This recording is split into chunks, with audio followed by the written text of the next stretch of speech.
Listo, ya estamos grabando. Entonces vamos a compartir la pantalla, ¿ok? Y entonces, pues darles la bienvenida al curso de análisis de inversión y crédito de este 2022, primer semestre, en donde a través de la plataforma, entonces ahí tienen la plataforma en pantalla, Ernei, ahí se está viendo.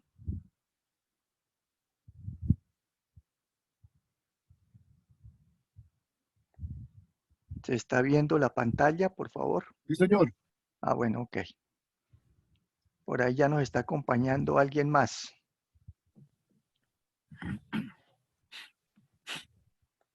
Por ahí llegó alguien más. Jenny Paola, buenas tardes. Hola, profe, muy Sí, buenas profe. tardes. Sí, señor. Sí, señor. ¿Dónde anda Jenny Paola?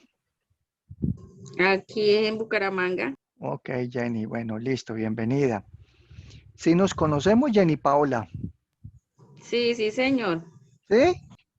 ¿Qué vio conmigo? ¿Qué me conoce? El semestre pasado vimos una materia. ¿Cuál? No me acuerdo ahorita exactamente el nombre, profe. No puede ser que no se acuerde un nombre de una materia del semestre pasado. Nómbreme las que vio. ¿Cuáles materias vio el semestre pasado?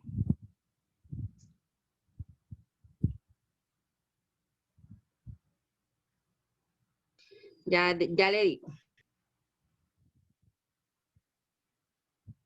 Bueno, una materia que uno se acuerda del semestre pasado, lo que vio. Listo. Entonces, el curso de análisis de inversión y crédito, entonces tenemos actividades virtuales en este horario. En algunos días tenemos horario, permítame, a ver, miramos el horario de análisis de inversión y crédito. ¿Cómo estamos de horario? ¿Qué otros tipos de horarios tenemos? Aquí está el horario. Análisis a las 2, 12 del 19, de hoy en 8 no tenemos, volvemos a tener el 26. Bueno, hay 1, 2, 3, 4, 5, 6, 7, 8, 9 encuentros. 9 tutorías virtuales, todas. El examen el 11 de junio y el opcional el 25 de junio. Esto tiene un examen, este se califica con un examen al final que se realiza de manera individual, ¿ok? Bueno, entonces ya tenemos ahí, todos están a las 2 de la tarde, entonces no, porque a veces quedan trocados, a veces a las 4, no, está todo a las 2 de la tarde. Bueno, muy bien, sigamos entonces. El curso entonces lo vamos a dividir en 3 componentes principales. Aquí, esto ustedes lo saben, que existe un foro de Comuniquémonos, donde ustedes aquí tienen el foro social para cualquier publicación de interés general y el foro académico de dudas e inquietudes. Foro de dudas e inquietudes para que cualquier pregunta que tengan, cualquier dificultad, cualquier aclaración, la publiquen aquí en este foro. Alguna duda que tengan del curso, ahí lo pueden publicar. Bueno, eso dentro del contexto del grupo. Y ya como primera parte van a tener entonces el producto cero, que es más que hacer un guión, es un foro donde van a participar de manera individual. Aquí está el foro, que es sobre el análisis del guión. ¿Y ese en qué consiste? Donde ustedes van entonces a contestar esta pregunta. ¿Cuál es la relación de los temas a repasar en el curso de análisis de inversión y crédito con su actividad personal, laboral y o profesional? Los 3 temas que vamos a repasar en el curso de análisis de inversión y crédito son políticas económicas, el concurso de la bolsa de valores y la aplicación del valor económico agregado EVA.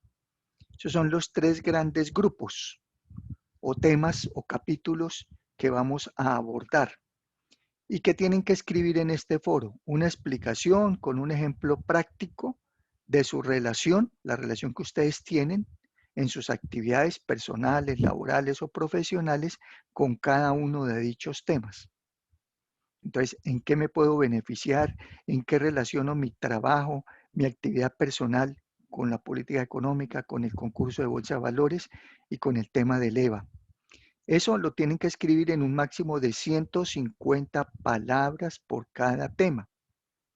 Entonces, por favor, ustedes cuando elaboran el documento, cuando están escribiendo en el foro, ahí les va contando palabras o las pueden escribir en un Word y el Word les cuenta las palabras, ¿no? Les dice cuántas palabras tiene para que no se pase, para que no sea extenso, para que aprendamos entonces a escribir de manera resumida, de manera concreta, sin tanto expandirnos ni extendernos, que a veces escribe uno cosas extensas y no tienen ningún alcance. Entonces es mejor escribir cosas sencillas, cosas pequeñas, cosas cortas, con bastante contenido.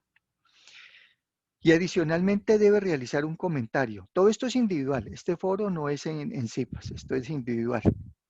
Además debe realizar un comentario individual sobre 2 de las publicaciones de sus compañeros.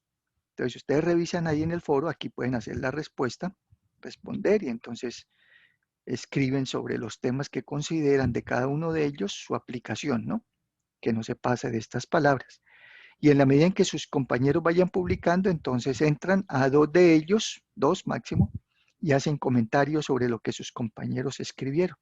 La fecha límite la dejamos para de este miércoles en 8 días. Hoy estamos a 11, perdón, a 12. Este miércoles 11, 10, 9, 16, 23. El próximo miércoles es 16. Entonces, para de este miércoles que viene en 8 días hasta las 23:50 para que aquí entonces hagan su participación en este foro, que es individual. ¿Ok? Entonces, esa es una primera tareita. ¿Estamos hasta ahí? Señor. Ok. Sí, señor. Bueno, ok. Y ahora ya vamos a mirar entonces lo primero que es, después de eso, entonces aquí les colocaré la debida entrega de este siguiente producto, este sí ya es grupal, que es un mapa conceptual que van a hacer sobre políticas macroeconómicas.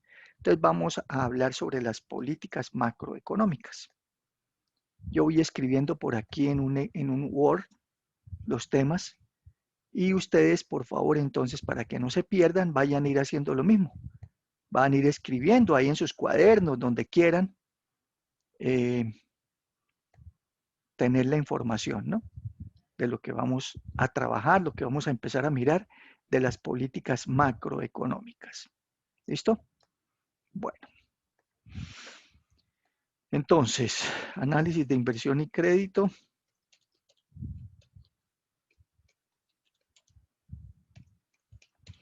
Hoy estamos, entonces hoy empezamos febrero 12 de 2022. Entonces pueden ir ustedes también tomando nota ya en sus apuntes, en sus cuadernos, donde les quede fácil. Si tienen un computador, pues mejor. Bueno, entonces lo primero, vamos a ampliarlo aquí para que se vea mejor. Así está bien. Entonces lo primero que vamos a trabajar son las famosas políticas económicas. Son 3 principales. Una, que es la política fiscal.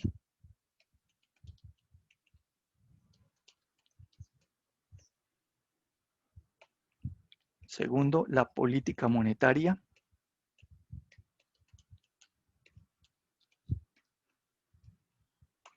Tercero, la política cambiaria.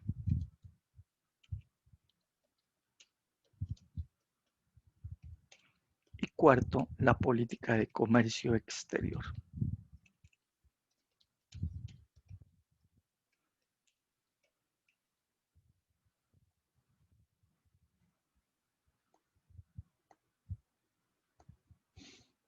Olvidé decirles que en el contenido del curso de los 3 temas que vamos a repasar, que es este primero, políticas económicas. El segundo tema que les escribí allá en el foro y sobre el que ustedes van a participar es sobre el concurso de la bolsa de valores.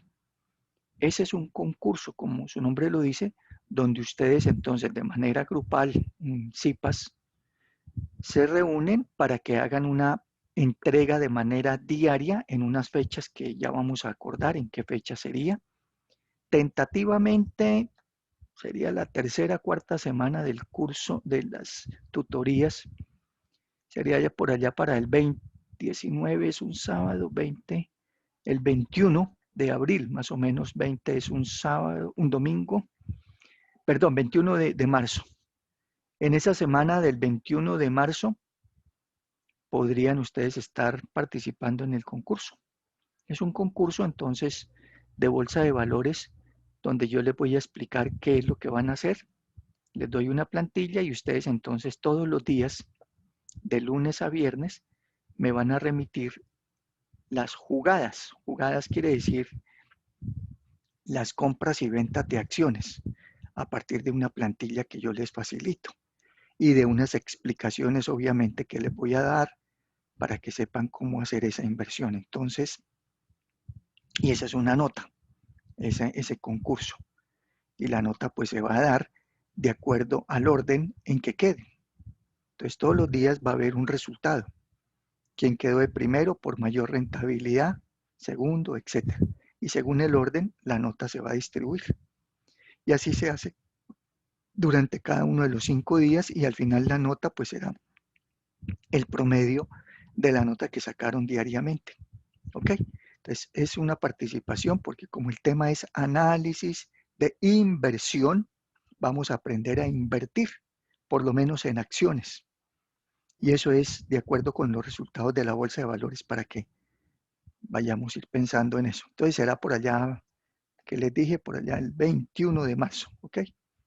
Todavía estamos a un mes larguito para hacer eso, pero quería hacerles la aclaración. Bueno, sigamos aquí. Entonces tenemos 4 tipos de políticas económicas que están ahí escritas. Vayan a ir escribiendo, por favor, para que tengan ahí sus apuntes. Porque no quiero enviarles esto. ¿En qué sentido? No porque sea egoísta y no quiera hacerlo, sino porque entonces se convierte en no venir. Entonces, si yo les envío todo, entonces dicen, ah, no, yo sé que ahí quedó todo escrito y él no lo va a subir al correo o no lo va a enviar ahí por la plataforma. Entonces yo entro y lo miro y ya, no, ojalá participemos, estemos aquí, que es lo interesante, lo importante de poder interactuar, ¿no? De poder estar en las tutorías de manera, así sea virtual, pero aquí, conectados. Bueno, entonces cada una de estas políticas, por eso entonces no les envío la información, esta no se las envío, la van a escribir ustedes, ahí yo voy escribiendo despacio para que tengan ustedes los conceptos. Y las aclaraciones, que son lo más importante, ¿no? Entender cada una de estas actividades. Políticas, cada una de ellas tienen que ver con algo importante. Entonces, pues la primera, la política fiscal, tiene que ver con el fisco, con el Estado. Fisco, Estado, con el gobierno, ¿no? Como decimos vulgarmente. La política monetaria tiene que ver con temas de el dinero. La política cambiaria tiene que ver con temas de el precio del dólar, tasa de cambio, peso por dólar.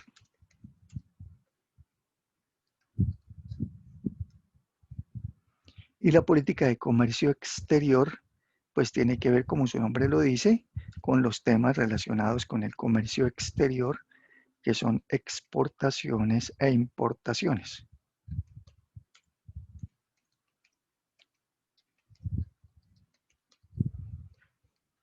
Entonces, cada una de esas políticas hacen que la economía de un país o la parte macroeconómica, más que la economía, la macroeconómica, tenga un funcionamiento. Entonces la economía colombiana va a tener un funcionamiento dependiendo de lo que se dirima, de lo que se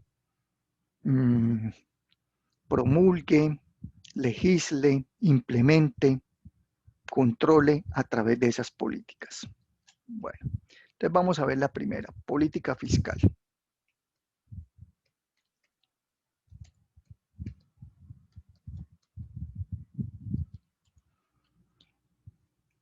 En el foro que van a hacer, que ya les mostré dónde lo van a subir, que es el plan de acción, no van a hacer plan de acción, tal vez como lo han hecho en algunas otras semestres y asignaturas, que es una hojita donde ustedes diligencian ahí los temas. No, aquí vamos a hacer un foro, como ya les dije, sobre los 3 temas, vuelvo y repito, que vamos a trabajar durante todo el semestre, que es este primero de las políticas económicas, el concurso de la bolsa de valores, que ya les di alguna insinuación, y el tema del valor económico agregado, el famoso EVA aplicado a las empresas.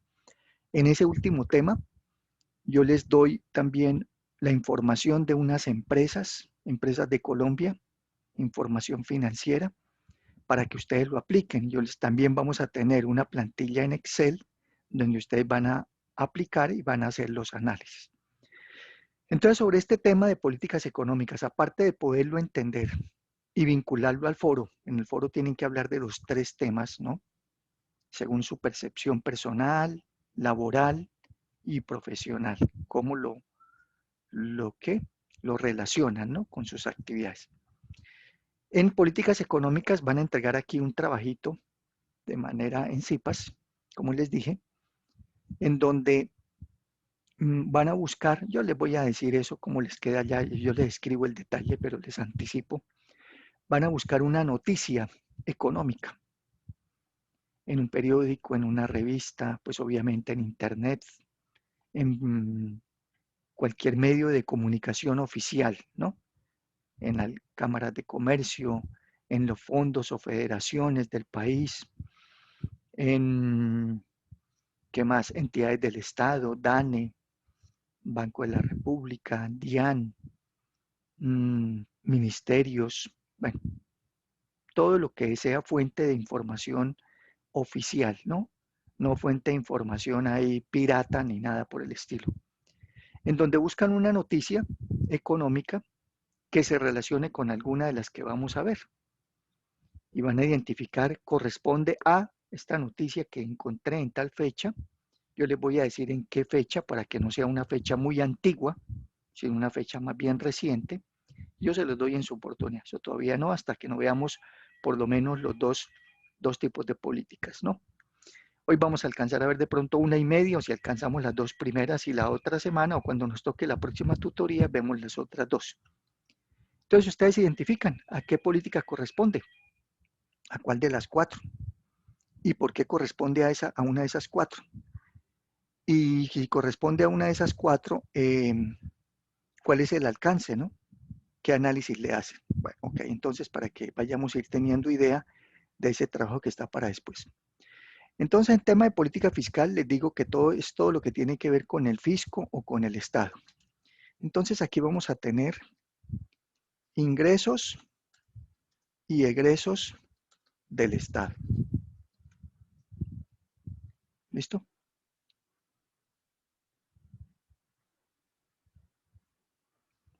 Ustedes me esperan un momentico que me toca ir allí a mover el carro que llegó. Qué pena con ustedes. Me les demoro 2 minuticos.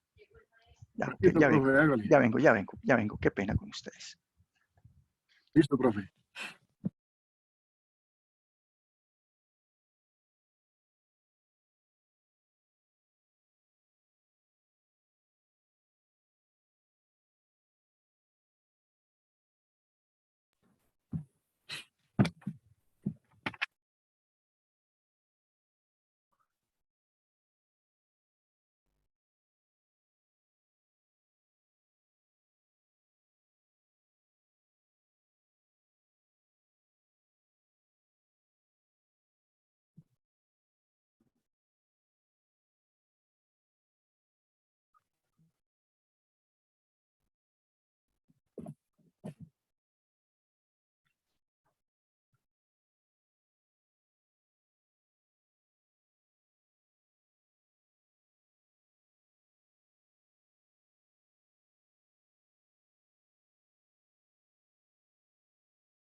Listo.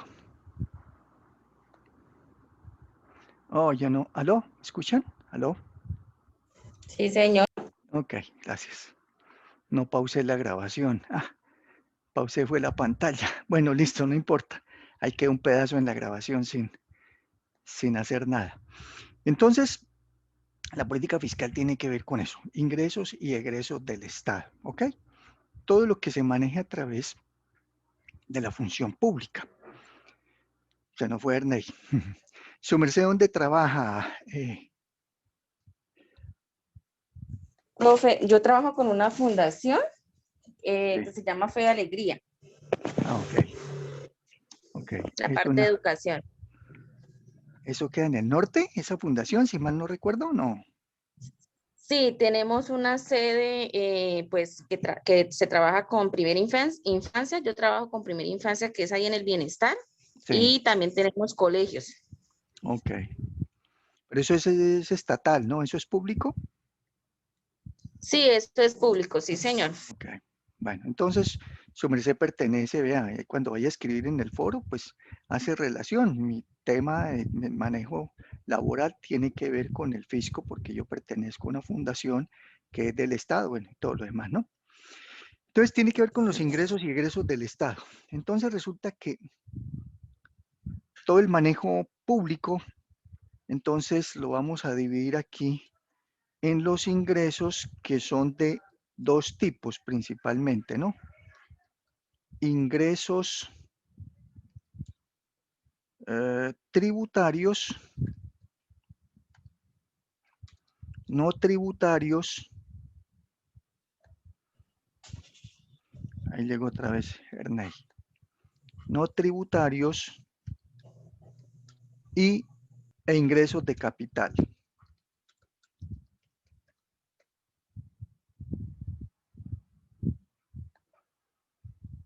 Entonces, esto para Ernei que se nos había desconectado, que él estaba preguntando a Jenny Paola que dónde trabajaba y me dice que con una fundación de aquí de Bucaramanga relacionada con temas de educación y de primera infancia, que es del sector público.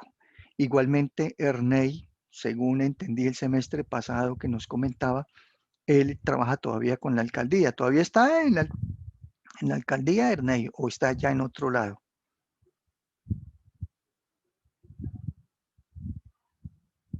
Bueno, entonces, tanto Ernei como Jenny Paola ambos son funcionarios del Estado, ¿no? Son funcionarios públicos que tienen que ver con esta política fiscal para que cuando escriban en el tema del foro, pues tienen una relación directa. Entonces, los ingresos son de ese estilo. Aquí en el curso yo les dejé ingresos del Estado. Aquí está. Vamos a mirar aquí ingresos del Estado. Aquí está el curso.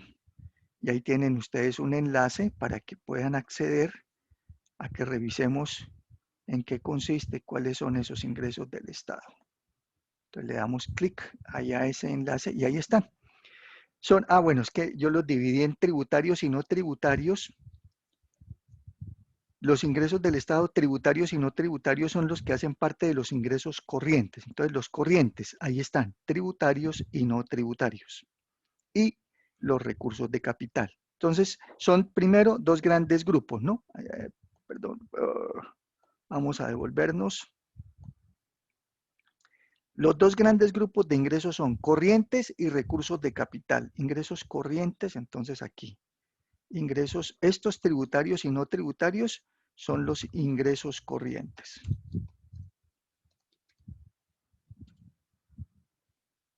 Que son tributarios y no tributarios. Esos son ingresos corrientes. E ingresos de capital, que son los de la otra gran división. Ingresos o recursos de capital. Y los corrientes, entre estos dos, entonces vamos a tener impuestos. Aquí van a ver impuestos directos e indirectos. ¿Cuáles serán unos impuestos directos y cuáles serán indirectos? ¿Qué creen ustedes que se refiera uno y otro? ¿A qué hace relación un impuesto directo o un impuesto indirecto? Se nos fue otra vez Ernei, quedé solamente con su merced. ¿Qué será un impuesto directo o un impuesto indirecto? ¿Cuál será la diferencia? Profe, de pronto los impuestos directos que de pronto cancelamos en un servicio público. Bueno, un servicio público como tal no es un impuesto, ¿no? Es un... Pero se paga un impuesto, ¿no? no, los servicios están exentos de impuestos, ¿no? Se pagan algunas tarifas, que es diferente, ¿no? No un impuesto. ¿Sí? Entonces, la diferencia entre lo directo y lo indirecto es que el directo, como su nombre lo dice, recae sobre una persona directamente. Bien sea una persona como nosotros, una persona natural o una empresa, una persona jurídica. ¿Y qué tipos de impuestos directos recaen sobre nosotros como personas naturales o sobre las empresas, personas jurídicas? Entonces ahí en los directos podemos tener principalmente el impuesto de renta, que es el de la declaración de renta que uno ya casi todo el mundo tiene que hacer. No sé si ustedes hayan presentado declaración de renta. No, yo no, yo todavía no. Ok, eso ya nos va a llegar a todos, yo hace rato lo hago, sino que ya con los ingresos que son cada vez más pequeños para hacer declaración de renta, para presentar. Hoy en día no tengo la cifra, pero creo que son como 2 millones y medio de sueldo mensual, ya entonces está obligado a presentar la declaración de renta. Cuando a uno le dicen que hay que presentar la declaración de renta, pues uno como que se asusta, porque dice uno, presentarla y eso cuánto me toca pagar. Son dos cosas diferentes. Entonces, uno se asusta por presentar, mas no se debe asustar porque no necesariamente por el hecho de que se presente se obliga a pagar. Yo muchos años presenté mi declaración de renta y no pagaba. No porque no quisiera ni porque estuviese evadiendo, sino porque al hacerla, eso ahí se determina unos topes, si se pasó de esta cifra, si le generó este valor, paga tanto, si no, no paga. Entonces uno tiene que presentarla simplemente por cumplir con un cometido de presentar, pero no necesariamente hay que pagar. Adicionalmente, cuando a uno le hacen retención en la fuente, no sé si a ustedes les han hecho. Por ejemplo, yo estoy trabajando como tiempo completo en la Universidad Pontificia Bolivariana, aquí en Bucaramanga. Allá figuro en nómina de planta. Y en la UIS, aquí soy de hora cátedra. Aquí es por una modalidad que es prestación de servicios. Y en alguna otra universidad, incluso en la misma Pontificia, dicto en una especialización, por ejemplo, que ya no es parte del pregrado de ingeniería industrial, que es a donde yo estoy vinculado a la facultad. Entonces, cuando yo dicto en la misma UPB un curso diferente al del pregrado, por ejemplo, una especialización, esa especialización me la pagan a través de honorarios. No me lo pagan como un sueldo, no me lo incluyen en el sueldo de la universidad. Y esos honorarios, y sobre esos honorarios me hacen una retención en la fuente. Normalmente es el 10%. Entonces, un ejemplo.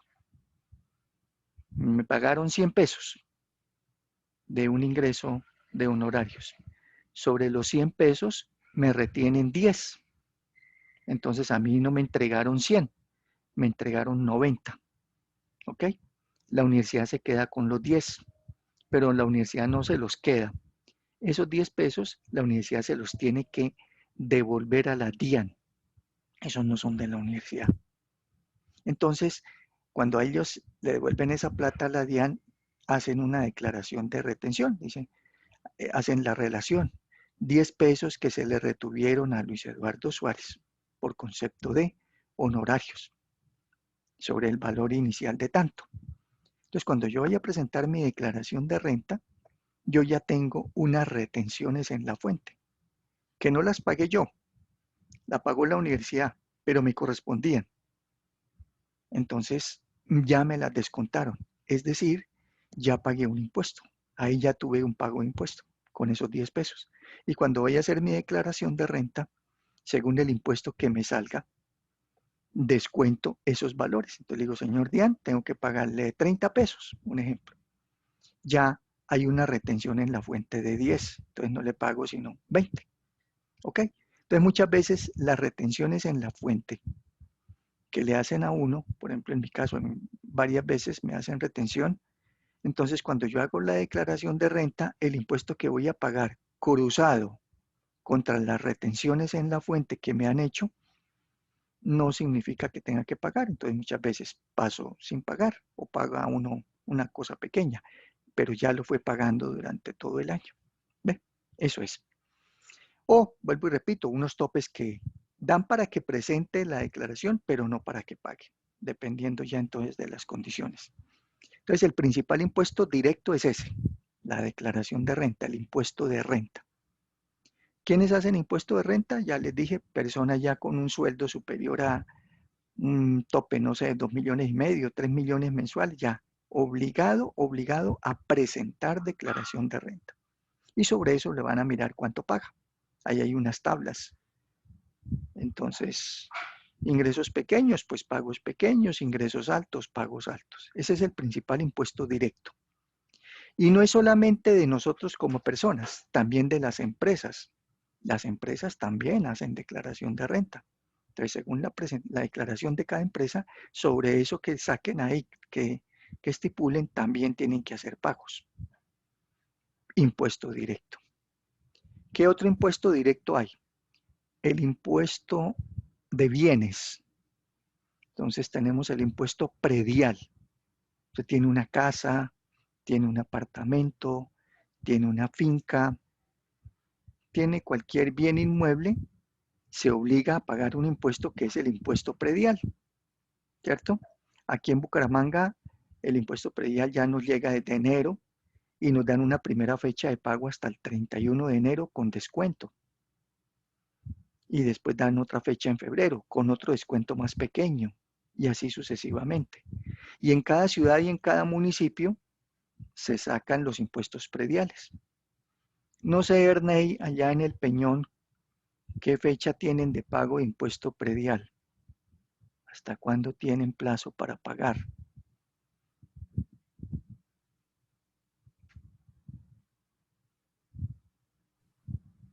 No. Bueno. Profe, profe, en estos municipios, nosotros tenemos plazo hasta el 31 de marzo, Ok, listo. con un descuento. Con descuento, ¿no? ¿De cuánto es el descuento allá, Ernei?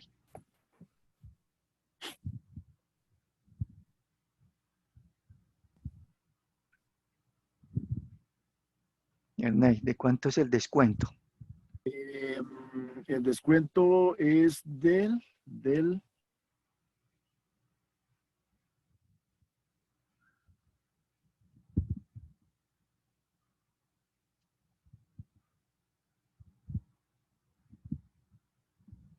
¿Quién Paola ha pagado impuesto predial? ¿Conoce?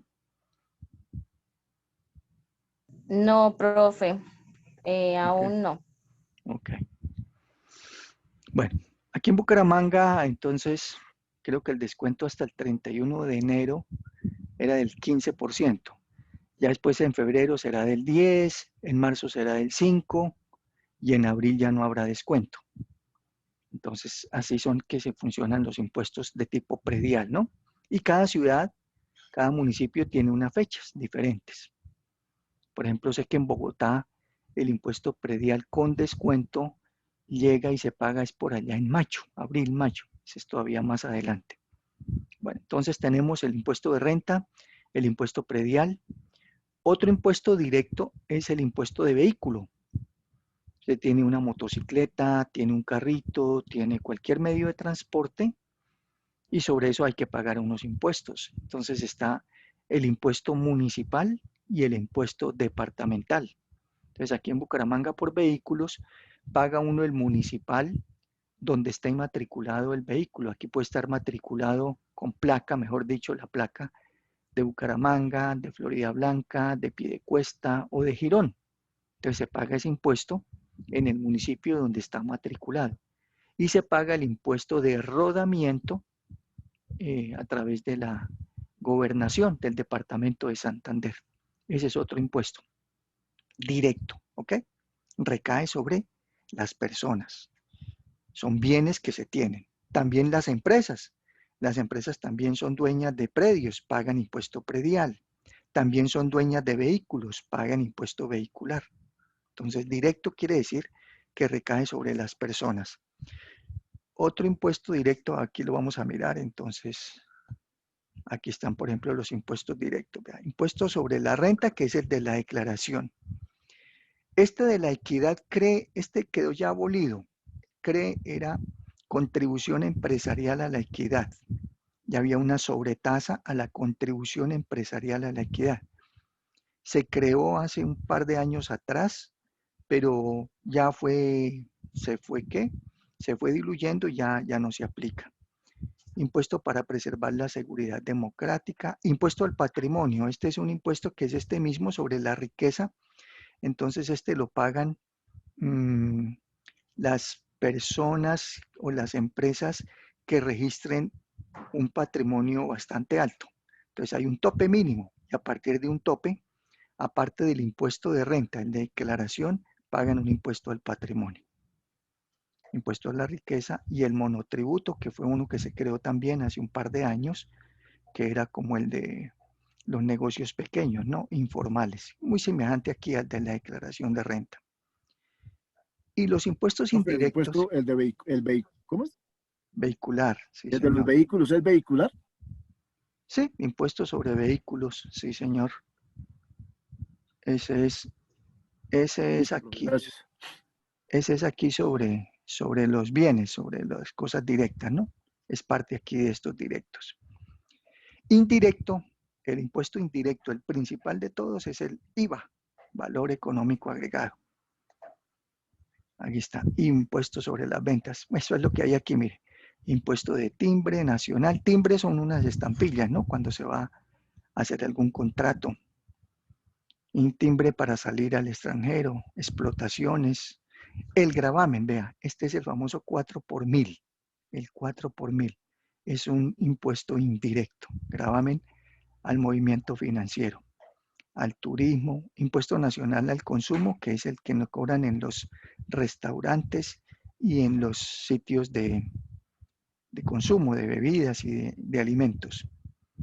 Impuesto a la gasolina, impuesto a las armas, sobretasa a la gasolina, sobretasa a las EPM. Bueno, estos son de tipo indirecto, pero aquí el principal de todos es el del IVA, ¿no? Impuesto sobre las ventas. ¿En qué se diferencian este de este? Que el indirecto se lo paga uno a una empresa o a una persona y ellos son los que se lo devuelven a la DIAN. No es uno, aquí es uno directamente. Yo tengo un bien y sobre ese bien le pago al Estado el impuesto, es directamente mío. Este no. Entonces, ¿qué puede ser? Va usted y compra en un supermercado, en un almacén, cualquier cosa, un televisor, un celular, los bienes que tengan IVA, ¿no? Cualquier producto. Y usted ahí le cobraron el IVA y usted lo pagó. El 19% normalmente de todos los bienes. Pero usted no se lo pagó a la DIAN, se lo pagó al supermercado, al almacén. Esa plata que le ingresó a ellos, pues eso no es de ellos, obviamente. Eso no es ni el supermercado ni el almacén. Ellos tienen que devolverle esa plata a la DIAN. Entonces presentan una declaración de impuesto a las ventas de IVA cada 2 meses, cada 4 meses, según la norma, y hacen la relación. En este mes ingresaron por IVA tantas platas sobre estas bases. Tienen que decir sobre qué bienes, qué base fue, es decir, cuál era el valor inicial del bien y cuánto IVA se aplicó. Que eso no le corresponde ni al almacén, ni al supermercado, ni a la tienda, ni nada. Eso es del Estado. Entonces ellos están obligados a recibir, a recaudar, a cobrar y luego a devolverle eso a la DIAN. ¿Ok? Por eso se llama indirecto. Aquí se dice que indirecto, otra razón. ¿Por qué se dice que es directo? ¿Por qué se dice que es indirecto? Directo, primero ya dijimos sobre lo que yo tengo. Entonces, si yo tengo buenos ingresos, pago un impuesto alto. Si tengo una buena casa, pago un impuesto alto. Si tengo un buen vehículo, un buen carro, pago un impuesto alto. Si tengo ingresos medios o bajitos, pago un impuesto bajito. Una casa no tan lujosa, un carro. Entonces, dependiendo del tipo de bien que yo tenga, la capacidad mía que tenga de invertir o de tener bienes de lujo o no de lujo, voy a pagar el impuesto como en la misma proporción, mientras que el indirecto no. ¿En qué sentido? Usted va y se compra un televisor, por ejemplo, de, no sé, 36 pulgadas, y yo tengo mi sueldo, cualquiera que sea. Cualquier otra persona con menor sueldo del suyo o mayor sueldo del suyo compra ese mismo televisor y los 3 o los 4 personas que lo compraron, todos van a pagar el mismo IVA, el mismo 19% de ese valor. Entonces ahí no se va a mirar, es que sus ingresos son altos, entonces usted paga un IVA más alto. Sus ingresos son más bajitos, usted paga un IVA más bajito. No, la tarifa es igual para todos. Entonces, independiente de que tenga ingreso alto, mediano o pequeño, el impuesto a las ventas, el IVA, es igual para todos. Por eso se llama indirecto. Entonces no tiene esa relación directa.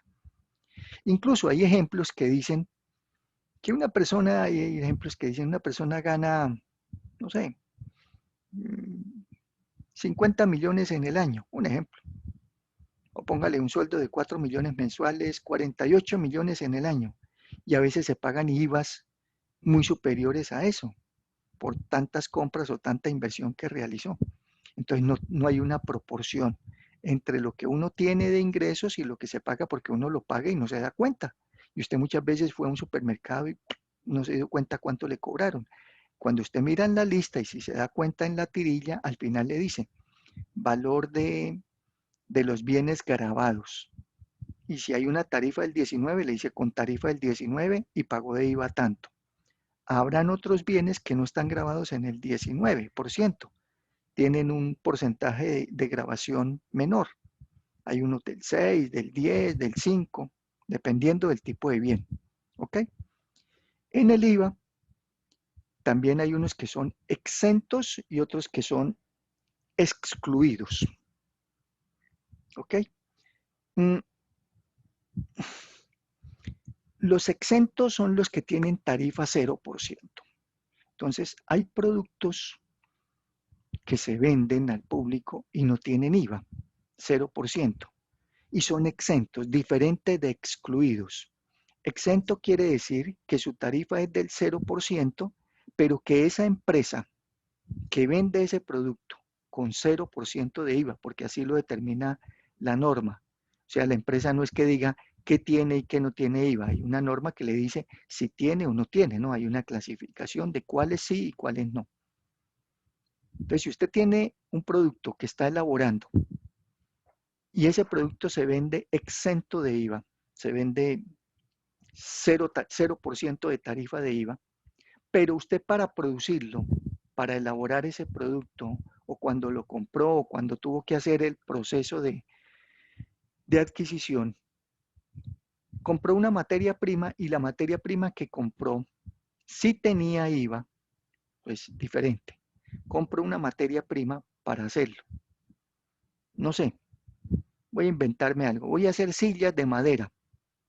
Y supongamos que las sillas que yo vendo no tienen IVA. Un ejemplo que no es cierto, pero para que lo entendamos.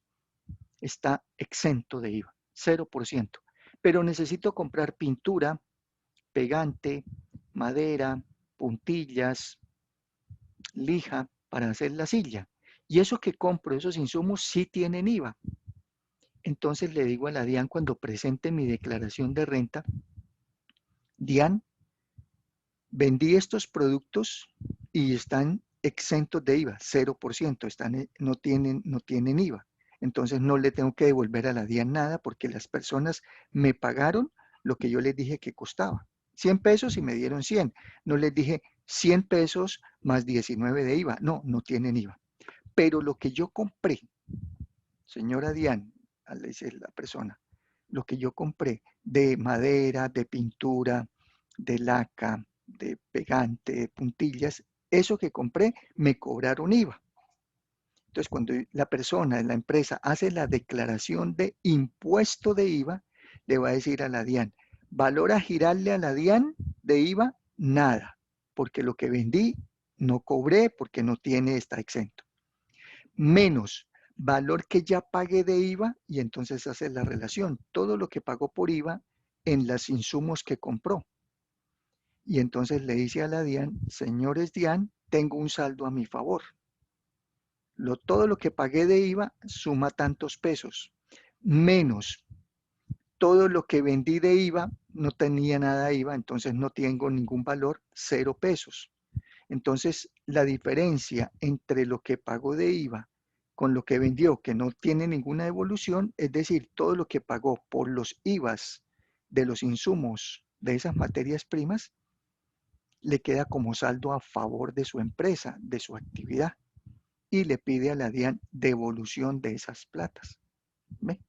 Entonces, los productos que están exentos de IVA, exentos, no excluidos, exentos, no tienen efecto el IVA que se está comprando de los insumos. Es decir, son productos que deberían ser más económicos porque no se les va a cargar el 19%. La empresa no le va a aumentar el 19% en la venta. Y la persona cuando los está costeando tendría que quitarle ese impuesto de IVA que pagó porque la DIAN se lo va a devolver, porque le va a salir un saldo a favor. Ese es el exento. Y el excluido es aquel producto que no está grabado. Entonces, ¿qué significa? Un producto para la compra y la venta, un servicio de salud, un servicio de educación. Yo no tengo que presentar una declaración de IVA. Si no está grabado, la empresa no está obligada a hacer declaración de IVA. Esa es la diferencia entre exento y excluido. El exento es que la tarifa es 0 en la venta, pero está obligado a hacer declaración de IVA porque lo que compra tiene IVA, puede ser que tenga IVA, entonces dice, listo, estos productos que usted compró se los voy a devolver el valor del IVA porque le quedó como saldo a favor, tal como les expliqué ahorita. Mientras que en el excluido, el producto no es que tenga tarifa 0, es que está excluido. Entonces, ahí no tiene usted derecho a devolución de nada. Si usted compró unas materias primas, unos insumos o unos productos con IVA, no puede hacer lo mismo que en el caso de los exentos. Ahí le tocó a usted asumir ese 19% de esos insumos y usted no se lo puede cobrar al cliente y al final y decirle, este producto vale 100 pesos más 19 de IVA, porque está excluido, quedó excluido. Entonces hay que mirar qué es exento y qué es excluido. Y hay una lista. Entonces la DIAN determina productos exentos de IVA, productos excluidos de IVA. ¿Ven? Entonces se diría, para resumir, que los productos que son exentos tienen un valor de venta, entre comillas, inferior a los productos excluidos, porque en el exento le va a la DIAN a devolver los saldos a favor del IVA que pagó por las materias primas, mientras que en el excluido va a salir más costoso, porque lo que usted pague por IVA de los insumos, de las materias primas o de la mercancía, no lo puede cobrar en la venta. Entonces usted sí le tocó pagarle, no a la DIAN, a la persona que le compró la materia prima, ese 19% de IVA y luego usted no lo puede deducir. Y el IVA normal, las personas, los productos que están grabados con el 19 y usted compró al 19 también, entonces usted cruza lo que vendió al 19 menos lo que compró al 19. Y si fue más lo que pagó que lo que vendió, pues le sale también a favor. o al contrario. Ese sí sale normalmente, es al contrario. Es más alto lo que se cobra en la venta, el 19% de lo que vendo, menos el 19% de lo que pagué por insumos, materias primas. Entonces esa diferencia es lo que tengo que devolverle a la DIAN. ¿Está claro? Ese es el tema del IVA. Bueno, muy bien. Y aquí están todos los demás impuestos directos e indirectos. Creo que aquí yo también en la plantilla les dejé. ¿Dónde está la plantilla?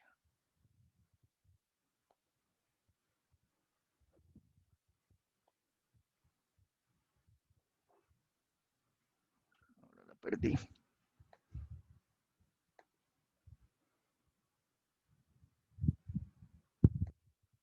Bueno, aquí estamos, impuestos directos e indirectos. Y terminemos de ver aquí. Estos son ingresos tributarios, directos e indirectos. No tributarios. Mire todos los que hay en no tributarios. Contribuciones, tasas, multas, derechos económicos, venta de bienes, transferencias. Y dentro de cada uno de ellos hay una lista. Contribuciones. Contribución social, asociadas, especiales, diversas. Y dentro de contribución social, la salud y la pensión. Contribuciones asociadas, el ICBF, el Instituto Colombiano, el SENA, ESAP, que es la Escuela de Administración Pública, aportes de cesantías, ¿no? Todo lo que se paga en términos de nómina, ¿no? Estos son como los aportes patronales y los aportes legales. En contribuciones especiales, cuotas de fiscalización, administración de justicia, recaudo de una ley de notariado. Y contribuciones diversas, mire todo lo que hay. Todo un listado ahí de contribuciones a las fuerzas militares, a precios altos, a espacio arbitral, al fondo Emprender. Bueno, todo un listado de contribuciones. Tasas, visas, pasaportes, hay que pagar el apostillaje cuando se apostilla o se legaliza un título en el exterior para traerlo aquí, a que se lo legalicen, que se lo homologuen. Escrituras, cuando se hace una escritura pública, es una tasa, es un derecho. Certificados en el exterior, tarjetas de registro, trámites, cédula. Se me perdió la cédula, entonces voy a sacarla por vez primera, entonces tengo que hacer unos pagos. Licencias de software, registro civil de nacimiento, permiso de ingreso al país o permanencia, registro sanitario, peajes, los peajes, vean, los peajes son parte de unas tasas, están los peajes, licencias y trámites ambientales, permisos para transporte de carga, derechos de registro, bueno, espectro radioeléctrico, que son las antenas. ¿Ven? Muy bien. Esos son en tasas. Aquí estaban las contribuciones sociales. Listo. Puestos directos. Vamos a ir sellando aquí. Esto lo tienen ahí en la página. Yo les dejé el enlace. Multas.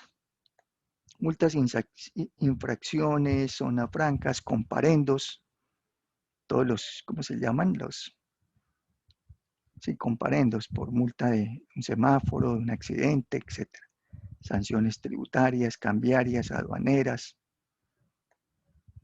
Intereses de mora, se quedó atrasado en el pago, no devolvió la plata a tiempo al Estado, le van a cobrar unos intereses. Derechos económicos por el uso del subsuelo, concesión minera, portuaria, bueno. Y dentro de estos algunos tendrán divisiones. No, no hay divisiones aquí. Bueno. Venta de bienes y servicios, venta de establecimientos de mercado, incidentes de establecimientos de mercado. Aquí está. Productos metálicos. Entonces el Estado tiene algunos productos que son del Estado, ¿no es cierto? Como ventas. Esos son ingresos no tributarios, de pronto de Paola, que aquí está la electricidad, el gas y el agua, ¿cierto? Que es lo que su merced tal vez comentaba. Más que un impuesto Sí, sí. tributario, es un impuesto no tributario. Porque son por parte del Estado. El acueducto no es privado, es del Estado. La energía, el gas, algunas son compartidas, ¿no? Son mixtas, otras son solamente del Estado. Transferencias. devoluciones de IVA, compensaciones. Bueno, listo. Esos son entonces tributarios, directos e indirectos, no tributarios, vea toda la lista que hay. Estos son corrientes, todos estos que acabamos de ver, tributarios y no tributarios son los corrientes. Y el otro son los recursos de capital. Y aquí también existe una lista, de cada uno de ellos ahí se desprenden excedentes financieros, dividendos. Este es bien importante, estas son las utilidades que se generan por la participación que tiene el Estado en empresas. Entonces, la principal utilidad que le ingresa al Estado es la utilidad del Banco de la República. El Banco de la República, como lo sabemos, es un ente público y genera unos muy buenos resultados siempre al final de año. Esos son ingresos del Estado, son las utilidades. En empresas industriales y comerciales del Estado societarias, aquí principalmente está Ecopetrol, es una empresa del Estado.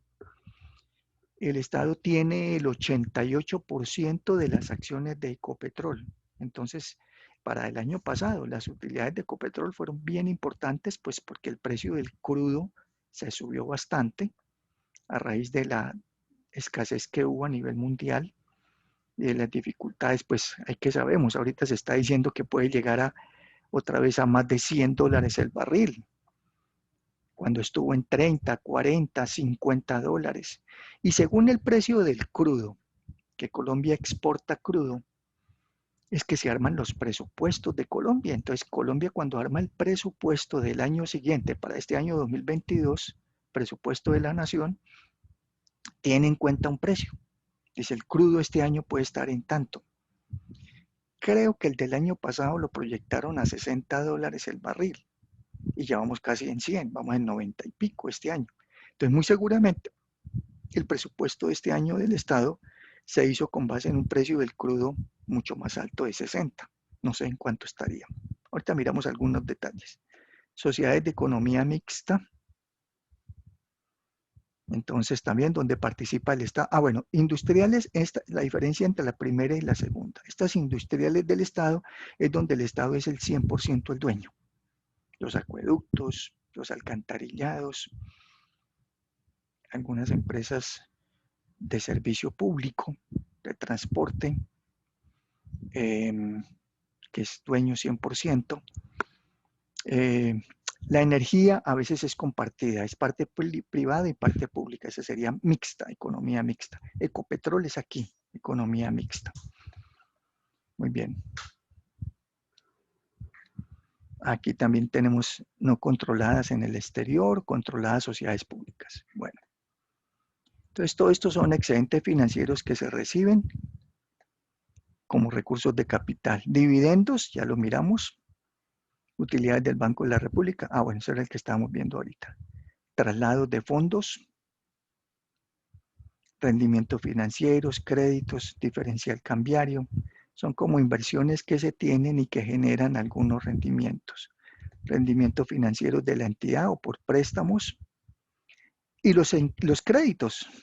Pues el Estado tiene créditos del exterior, bancos comerciales, inversionistas, entidades de fomento, gobiernos, organismos multilaterales, lo vamos a ver ahorita en política monetaria, proveedores y otras instituciones. Entonces, también ingresos que tiene el Estado a través de crédito. Y de crédito interno, Banco de la República y en las entidades aquí internas que le prestan a una alcaldía, a un municipio, a un departamento. Ok. Recuperación de cartera, diferencia de cambio, etcétera, y otros recursos de capital. Entonces, dos grandes grupos de ingresos, corrientes y capital, y los corrientes divididos en tributarios y no tributarios, los tributarios divididos en directos e indirectos y los no tributarios en todo esto. Y recursos de capital, todo lo que vimos acá. Principalmente las participaciones que tiene la empresa, el Estado en otras empresas. Están dividendos y utilidades, inversiones de capital. Cuando se tienen excedentes de liquidez, entonces generan unos rendimientos. Y cuando se hacen préstamos internos y externos, principalmente. Bueno, y otra serie de cositas. Ok, entonces esos son nuestros ingresos aquí. Aquí está una lista de los bienes excluidos. Yo aquí les había presentado Aquí vamos a mirar una lista de bienes excluidos. Veanlos, aquí están. Mira, aquí está la lista de bienes excluidos. Productos excluidos del IVA. O sea, aquellos que no tienen... Sobre esto ya les dije, ¿no? La empresa no va a recuperar nada de IVA si lo pague para comprarlos o para mantenerlos. Cuando los vendan no tienen IVA, entonces no hay recuperación de eso, porque son excluidos, diferente a los que son exentos. Y esto es una lista. Mire, aquí están pues productos de pan coger.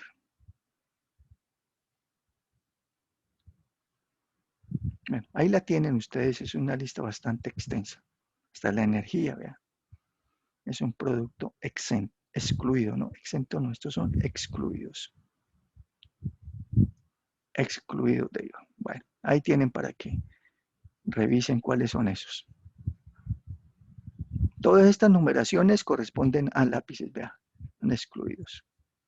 Infusión de sangre, lentes, lentes de vidrio, lentes de contacto, remolques, para uso agrícola solamente, sillas de ruedas, tractores, paneles solares, vean, no sabía, interesante. Poner panel solar usted en su casa, vea, le sale barato porque está excluido de IVA. Bien, bueno.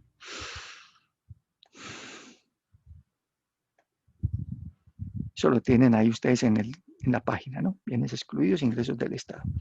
Y lo otro entonces son, entonces estamos aquí, ingresos e ingresos de capital. Aquí entonces, ver enlace en el curso de dicha lista de ingresos. Ahí como la vimos ahorita, ¿no? Ahí está toda la lista. Ingresos. Y los egresos del Estado se dividen en tres partes.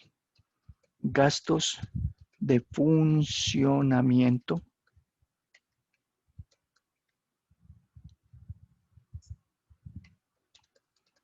gastos de inversión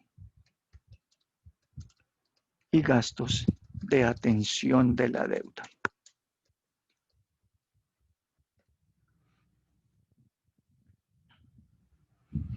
Son como los tres grandes rubros de gastos que tiene el Estado.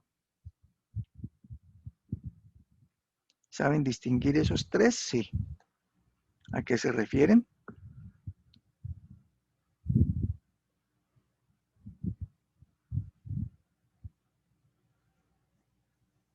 Bueno, yo de pronto gastos de funcionamiento, digamos, pues lo hablo por de pronto la empresa para la que trabajo. Podría ser la parte toda de talento humano, todo lo que son honorarios sería pues un gasto de funcionamiento. Los Correcto. servicios públicos, Sí. eh, también pues en la parte que elaboro también puede entrar la parte de alimentación de los niños, es un Sí. gasto de funcionamiento. Correcto. Eso es, bien, correcto. Que su merced pertenece a esa rama pública, entonces su merced es parte de los gastos de funcionamiento del Estado. Ernei lo mismo, ¿cierto, Ernei? Sí, profe. ¿En Señor, qué área es que trabaja, Ernei? ¿En la alcaldía? ¿En qué área es que está? en la Secretaría General de Gobierno. Secretaría General de Gobierno. Usted es, ¿cómo se llama eso? Personal de carrera, personal. Hay una diferencia entre empleado público y empleado oficial. Yo no he entendido muy bien esas diferencias, cómo son. Profe, yo soy de carrera administrativa Ok, y creo que la diferencia entre público y oficial es, es que creo que el empleado oficial es como de carrera, creo que es. Yo tampoco no entendí sí, bien eso, profe. Y el sí, sí. público, no sé, dicen que es como los de libre momento de emoción, algo así. ¿Cómo los qué? No le entendí. De emoción, no le entendí qué fue lo que dijo. Sí, más o menos eso. Bueno, entonces ahí están los funcionamientos, que es todo lo que tiene que ver con el aparato estatal, las nóminas, imagínense, la nómina del Estado. ¿Mm? Ustedes dos que están aquí, Ernei y Yeri Paola, ambos son nómina, ¿no? Son funcionamiento del Estado. Nómina de todas las alcaldías, las gobernaciones, nómina del Congreso, senadores, representantes, diputados, concejales, nómina a nivel nacional, ministerios, presidencia, con todos sus secretarios y todo el personal, nómina de las fuerzas militares, imagínense, ¿cuántos son?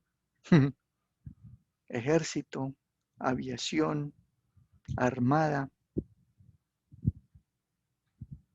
¿cuántas personas hay ahí? Nóminas de institutos descentralizados o centralizados, de la DIAN, el DANE, la Fiscalía, la Contraloría, la Procuraduría, hospitales públicos en cada municipio, en ciudades. Todo eso tiene personal, funcionamiento, y todo eso hay que ponerlo a funcionar, ya como nos lo dijo Yeri Paola, ¿con qué lo ponemos a funcionar? Con unos pagos de servicios. Hay que pagar unos servicios públicos o pagar unos arriendos cuando no son propios. Energía, agua, luz. Y muchas veces el despilfarro, ¿no?, que uno ve en las entidades públicas. Como eso no es mío, me voy y dejo la luz prendida, dejo el computador prendido y eso ahí podrán pagar. Son recursos del Estado que nos compete a todos. Al final, somos nosotros con los impuestos, como ya lo vimos, quienes le estamos dando los ingresos al Estado para que acudan a todos estos pagos. Eso es el funcionamiento. Entonces, todo eso, ahí hay una lista interminable, ahorita lo vamos a mirar, de qué va en funcionamiento, aparte de nóminas, servicios públicos, arriendos, papelería, lápices, que usted necesita un lápiz, un lapicero, una hoja, una fotocopia, un transporte, necesito trasladarme a tal ciudad, a tal municipio, y todo eso vaya dentro de los gastos en su trabajo, funcionamiento. Gastos de inversión, como su nombre lo dice, dedicados a invertir en algo productivo, en educación, en vivienda, en agua potable, en salud. Todo lo de las vacunas ahorita, eso fue un gasto grandísimo de inversión. Eso no fue funcionamiento, ¿no? El Estado tuvo que importar las vacunas de Pfizer, de Moderna, AstraZeneca, todas las que se importaron. Eso costó una millonada de plata. Y eso no tiene un retorno. Y no se pagó.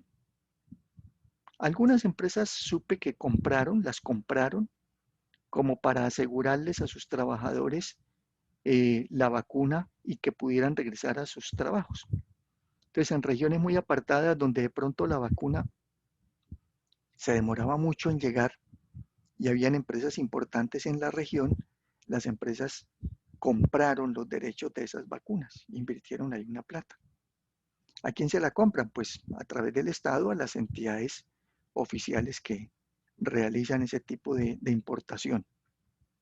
Todo lo que tenga que ver en términos también en inversión, en términos de atención de salud, ahí como nos decía ahorita Jenny Paola, atención a la primera infancia, lo del Instituto Colombiano de Bienestar Familiar y todas esas entidades de atención a ancianos, a personas discapacitadas, las entidades de prisión, todos esos son gastos que se manejan en funcionamiento, pues por el personal, y muchas veces en inversión, en capacitación, ¿no?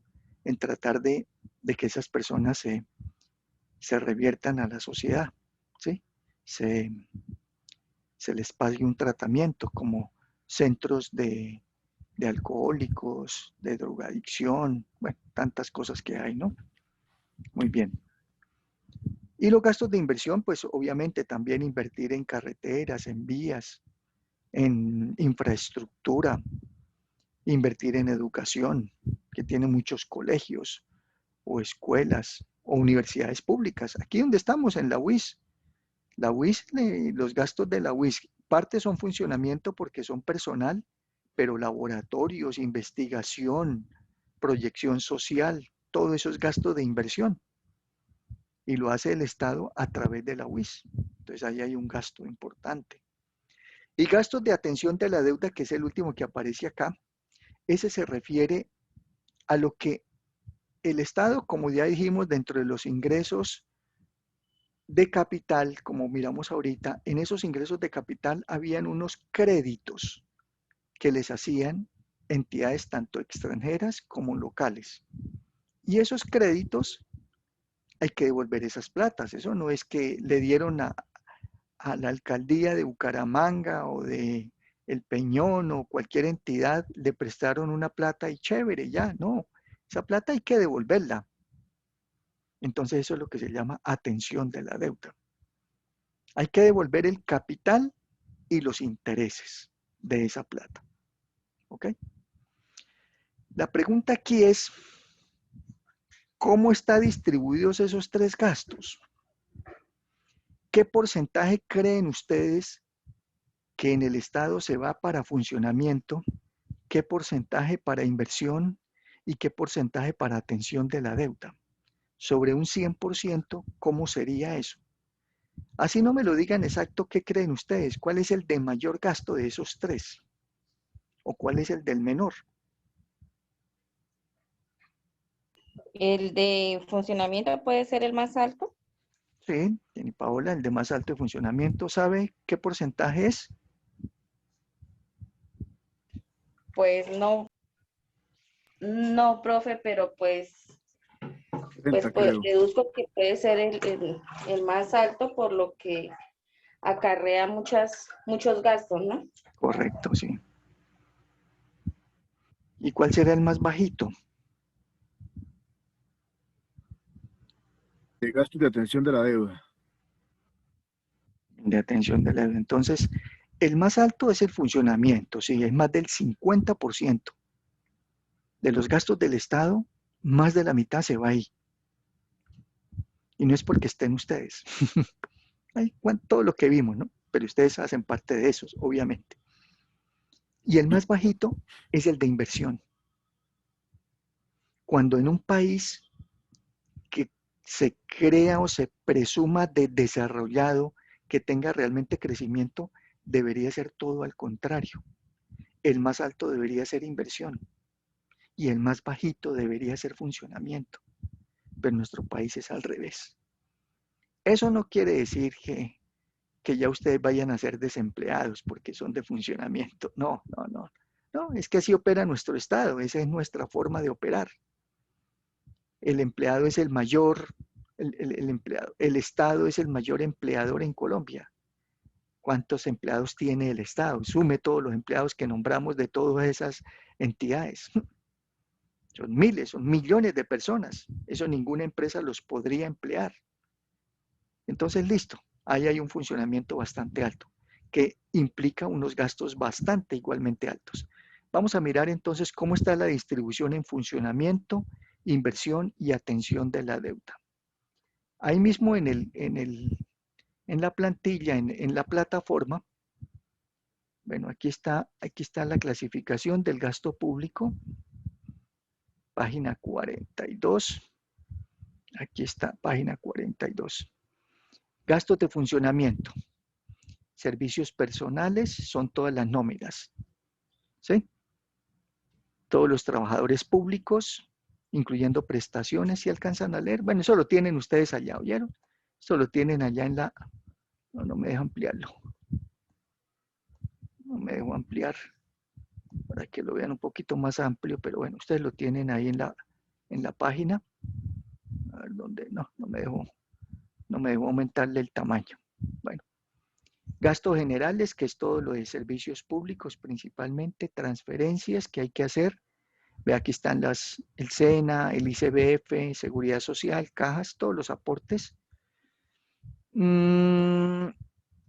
Aquí está todo lo que se adquiere de gastos de funcionamiento en términos de útiles de papelería principalmente. Servicio de la deuda externa e interna, lo que ya les comenté.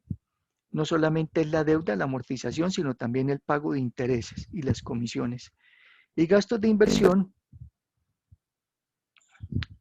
son los de infraestructura, los que generan empleo, los que hay desarrollo para un país. Ah, bueno, también están gastos de gasto público social.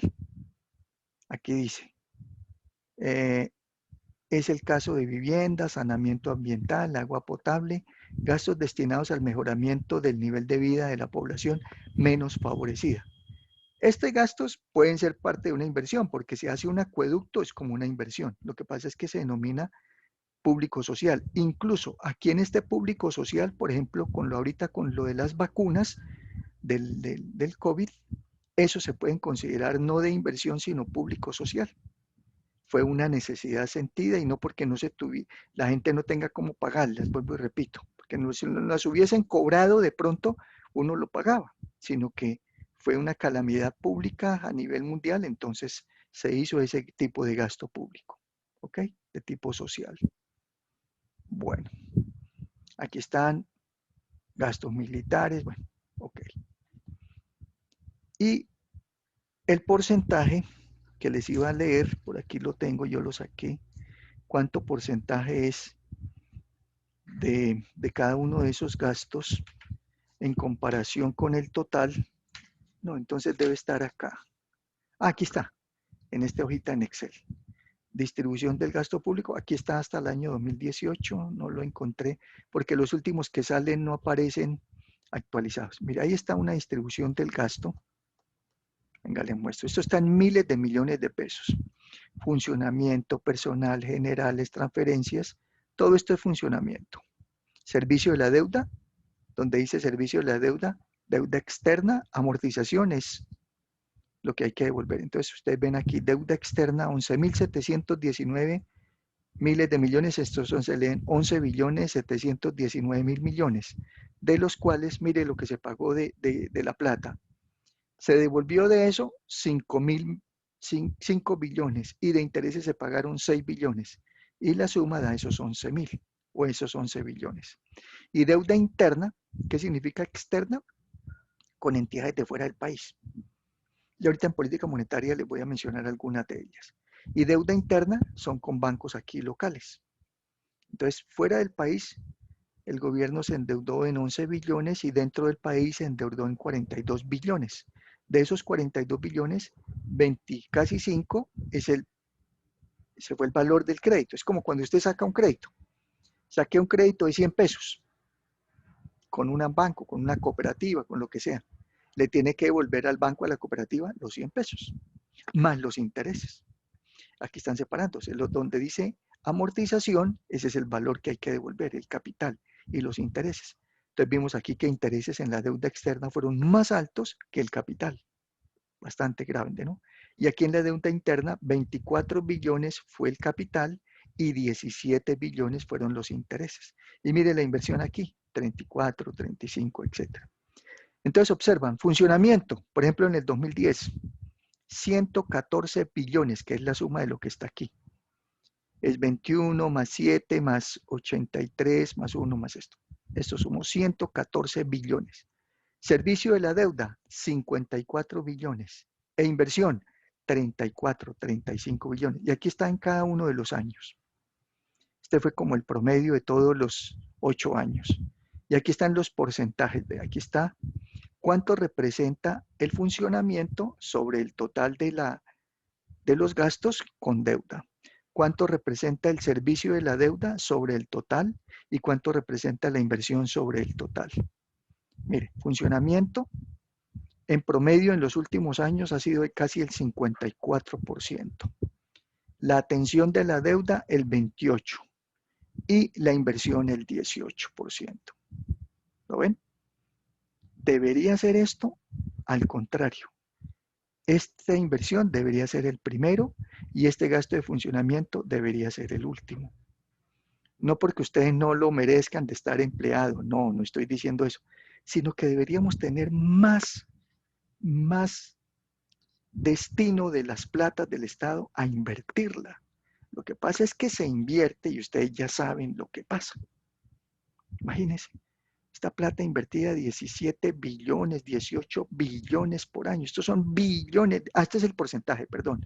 La inversión está aquí, 35.000 billones, 35 billones. 110.000 millones de pesos. Aquí van 9 ceros más. ¿Qué tal donde apareciera por aquí un tema de cuánta platica de esa se perdió o se pagó? Se dilapida, eso lo sabemos.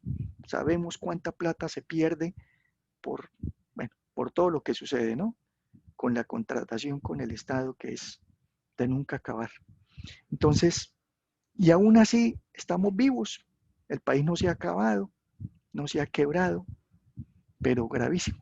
Si esto fuera al revés todo, pues estaríamos en otras condiciones, ¿no es cierto? ¿Qué opinan? Sí, sí, señor, la verdad es que sí. Grave, sí. Estamos gravísimos de todo esto.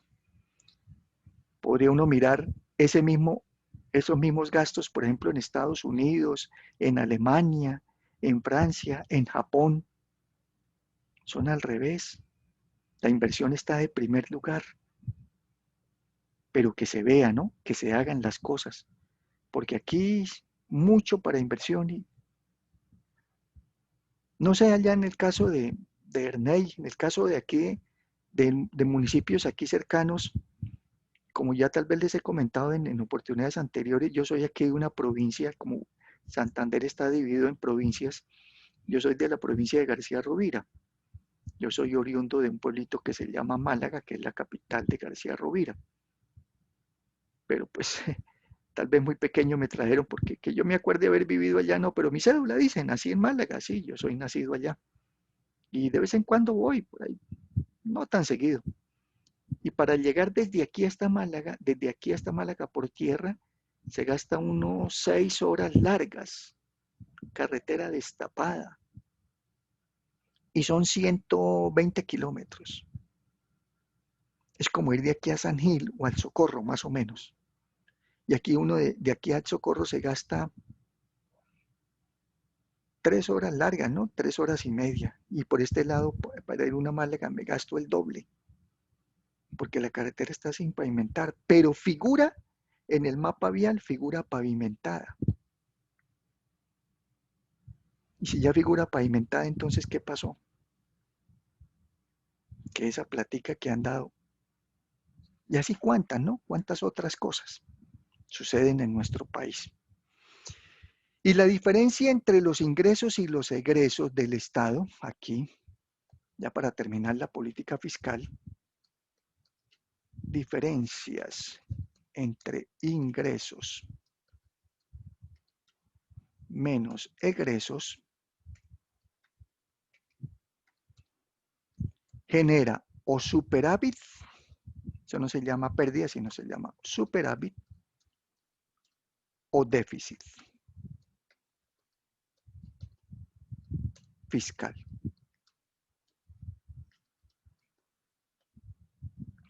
Ahí viene Colombia, ¿qué tiene?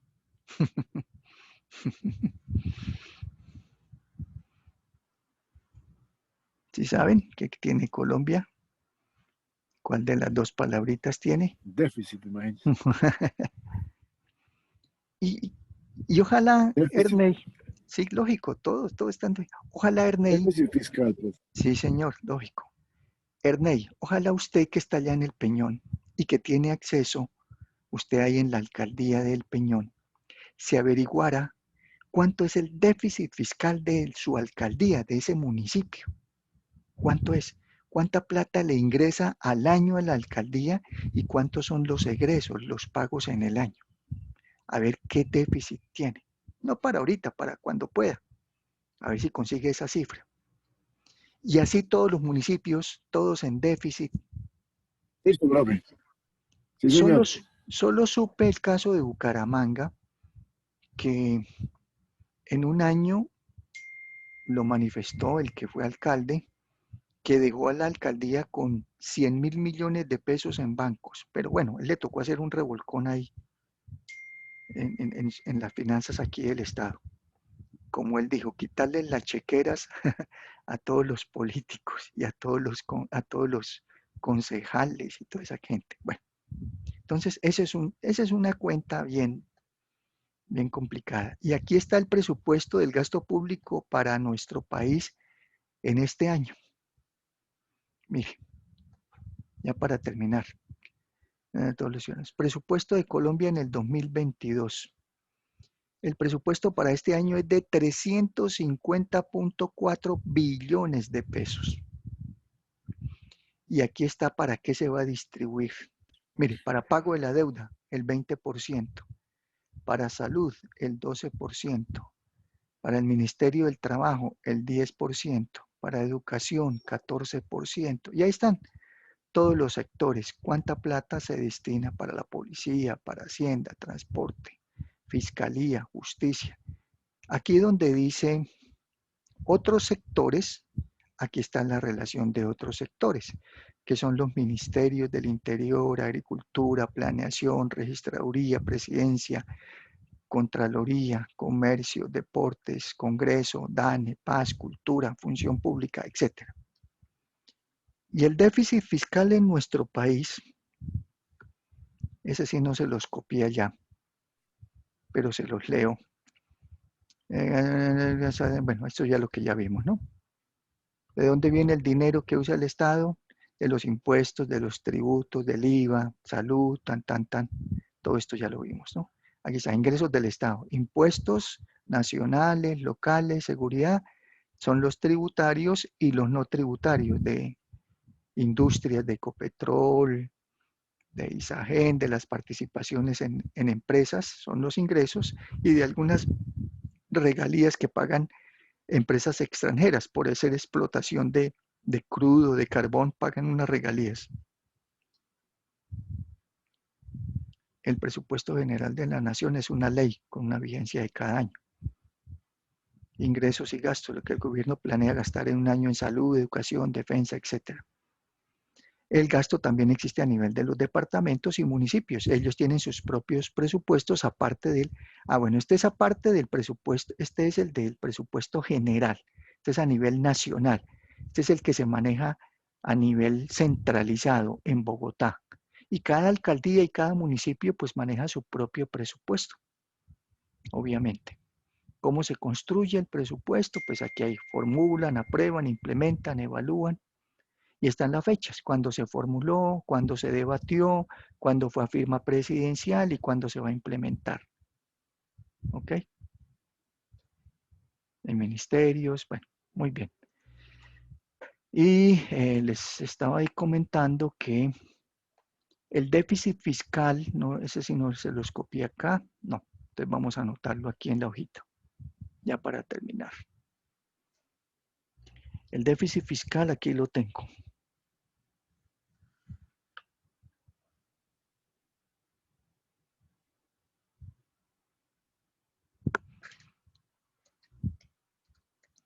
Déficit fiscal de Colombia. O sea, a nivel central. Año, este lo tengo en el año 2020. Del 2021 todavía no ha salido la cifra. Eso está en dólares. En dólares fueron 18.904 millones de dólares.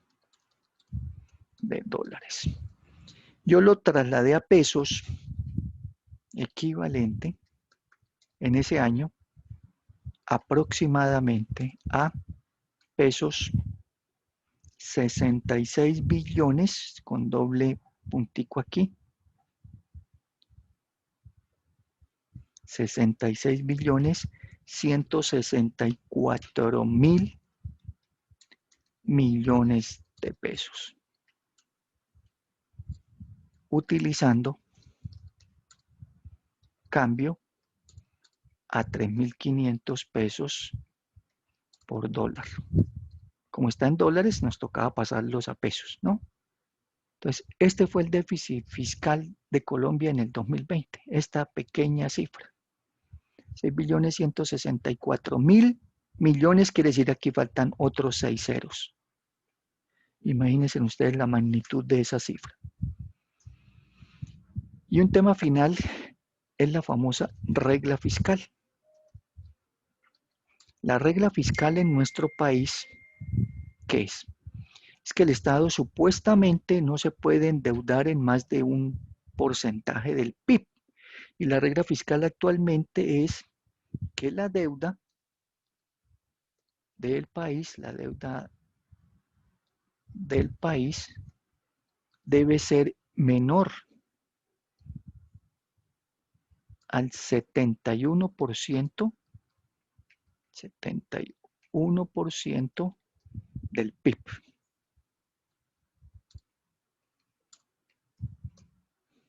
¿Listo? Eso equivale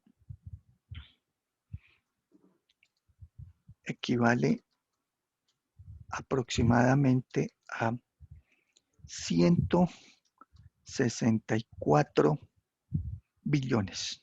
164, sí, 164. Vámonos aquí las comitas así, billones de pesos. Billones de pesos, quiere decir ahí le faltan 9 ceros. Esta es la famosa regla fiscal, entonces,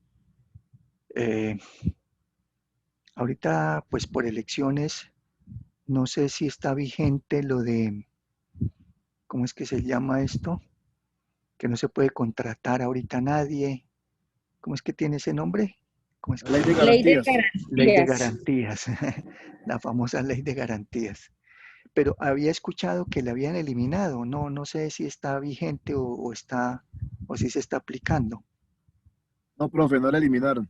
Ok, pero pensaron como quitarla y tal vez después Sí, volvieron otra vez a dejarla, porque yo escuché eso, fue una polémica, que cómo así, que cómo iban a quitar la ley de garantías ahorita. Entonces, en estas épocas no hay contratación de personas, de nada, ni de contratos, porque estamos en ley de garantías, porque estamos próximos a elecciones, tanto de Cámara como de Senado, como de Presidencia, ¿no? Segunda semana de marzo, elección de representantes del Congreso. Y última semana de mayo, primera vuelta presidencial. Entonces, ¿qué quiere decir esto? Que la regla fiscal es que cualquier inversión que se vaya a hacer y no tenga los ingresos, sino que tenga que endeudarse al país, se mira en cuánto va el valor de la deuda y que ese valor de la deuda no sea superior al 71% del PIB. Entonces, si la deuda va en más de 164 billones de pesos, no entraría, digamos, un rubro de inversión vía deuda. ¿Qué es lo que están diciendo ahorita los candidatos a la presidencia? Si ustedes han visto por ahí los debates, muchos proponen invertir, invertir, invertir, invertir. Pero si el país está en déficit fiscal, ¿de dónde va a invertir? Pues le toca endeudarse, no hay otra. Pedir préstamos, empréstitos a nivel mundial, internacional y local. Y que esa deuda, por regla fiscal, no sobrepase eso. ¿Qué significa esa regla fiscal que no pase el 71 del PIB? Porque se dice que si se pasa del 71 del PIB de los ingresos del país, el país sería inviable, entraría en dificultades. Esto es como en las empresas, muy similar. Esto es como el nivel de endeudamiento de una empresa. El máximo nivel de endeudamiento de una empresa es el 70%. De todo lo que tenga la empresa invertido, máximo tenga deuda del 70%. Aquí nos está diciendo es de todos los ingresos del país, el PIB que son los ingresos, la producción interna del país, máximo el 71% sea deuda. El resto, pues 39%, 29% es recursos que se generan propios del país. Pero como sabemos que estamos en déficit, bien complicado. Y existe un ideal. El ideal de la regla fiscal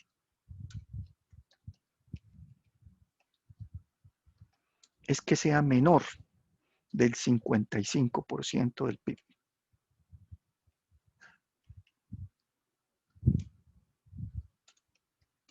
Digámoslo acá, deuda 71% del PIB. Pero esto es muy difícil porque ya estamos casi en el 71, pues llegar aquí a bajar esa deuda a este tope, muy complicado. Entonces, incluso ese 70 que les comentaba, que es lo mismo que el de las empresas, ese también opera para nosotros que somos personas naturales. Usted compra una casita, ¿cuánto le piden de cuota inicial?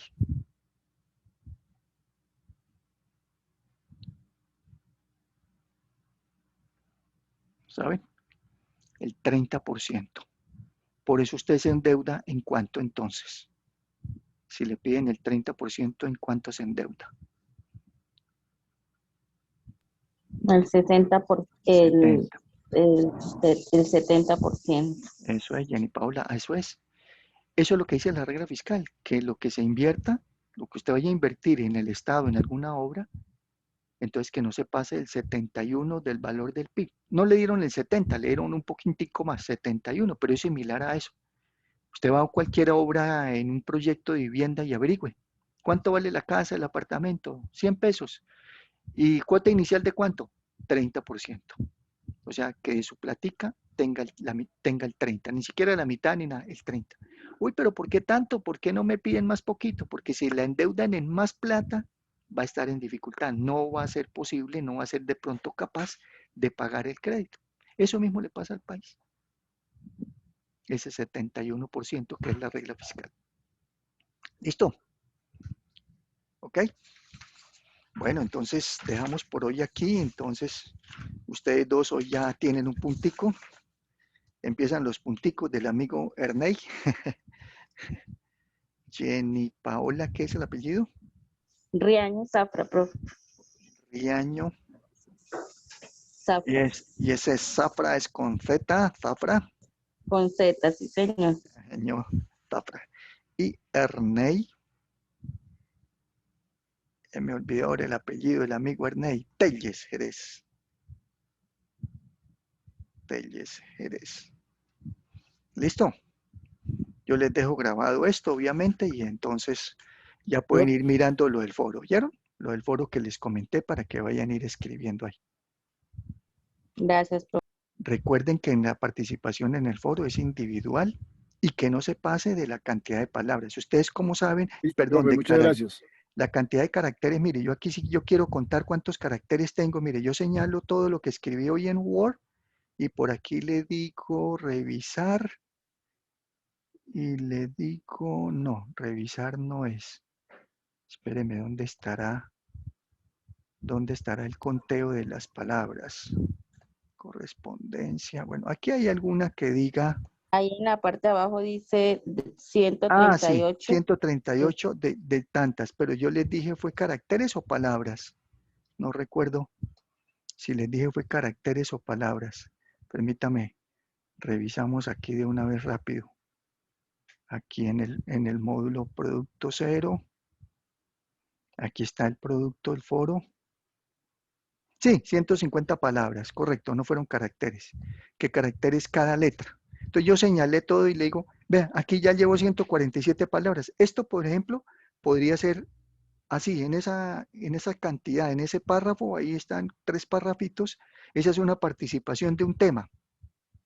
Son 3 temas, entonces no se necesita que sean exactamente 150, sino que no se pase de 150 palabras de cada tema, como son los 3, el de políticas económicas, el del concurso de las acciones de la Bolsa de Valores y el del EVA, ¿ok? Para que entonces participen sobre eso. Nos vemos, muchachos. Nos hablamos entonces. Gusto en Gracias, volverlos a profe, muy saludar. amable. Bueno, que estén muy bien. Buena tarde, feliz fin de semana. Chao, chao.